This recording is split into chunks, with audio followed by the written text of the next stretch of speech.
Un des points clés de la gestion de trésorerie réside dans la gestion du besoin en fonds de roulement. L'entreprise engage des dépenses qui ne seront récupérées que lors de l'encaissement des factures.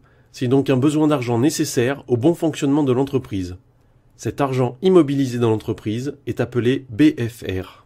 Le BFR sert à financer le cycle d'exploitation de l'entreprise, c'est-à-dire son fonctionnement quotidien en dehors de ses investissements. Chaque jour, l'entreprise engage des dépenses et récupère des recettes liées à ses ventes ou prestations de services. Prenons un exemple. Le commercial de mon entreprise, après avoir envoyé un devis à son client, reçoit un bon de commande nécessitant l'achat de matériel. L'acheteur de l'entreprise va à son tour passer des commandes auprès de ses fournisseurs. Certains fournisseurs vont demander un paiement d'avance. Pour d'autres, il faudra payer d'avance et même attendre plusieurs semaines la marchandise. Certains fournisseurs peuvent expédier la marchandise et demander un paiement à réception de facture. Heureusement, il sera aussi possible d'obtenir un délai de règlement auprès de certains fournisseurs.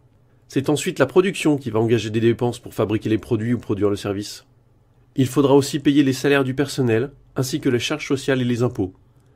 Le temps passe et les sorties de trésorerie s'accumulent, jusqu'au jour où il est enfin temps de livrer.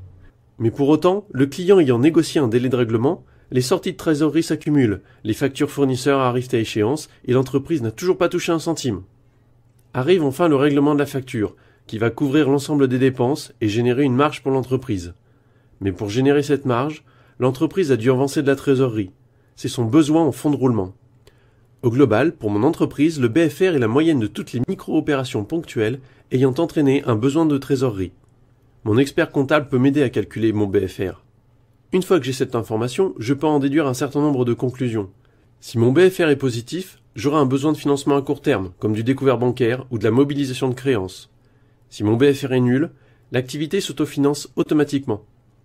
Si mon BFR est négatif, l'exploitation de mon entreprise génère naturellement de la trésorerie, que je vais pouvoir placer ou qui va m'aider à financer ma croissance.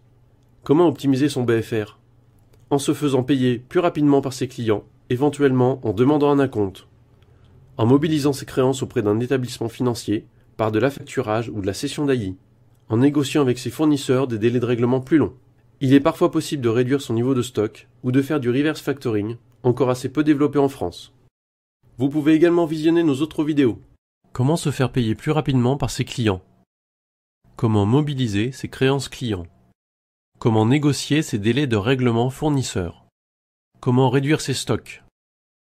Comment utiliser le reverse factoring?